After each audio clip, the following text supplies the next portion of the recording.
সুমন ভাই, আমাকে কিছু টাকা ধার দিবি? আমার মা খুব অসুস্থ, হাসপাতালে ভর্তি আছে। টাকা না দিলে হাসপাতাল থেকে বের হতে দিবে না।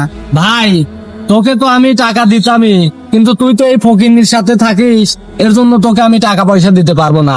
তোকে অনেকবার বলছি ওই ফকিন্নির সাথে তুই মিশিস না, তুই তো আমার কথা শুনলি না। ভাই চল, টাকা পয়সাও দিবেন না, চল। ভাই সত্যি আমি একটা অপরাধ করে তোর এত বড় বিপদে তোর পাশে থাকতে পারলাম না। আর আমি গরিব বলে আমার সাথে কেউ মেশে না, তুই আজ থেকে মিশিস না ভাই। वही मेरी जिद थी दिल विच सांस है मेरी।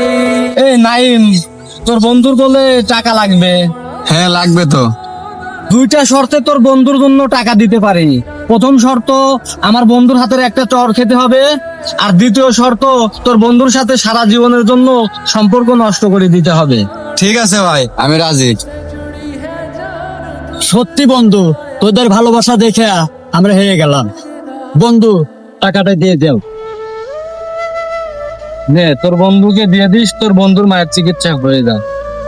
এই ভিডিও দেখে বুঝতে পারলাম বন্ধুর মা মানে নিজের মা।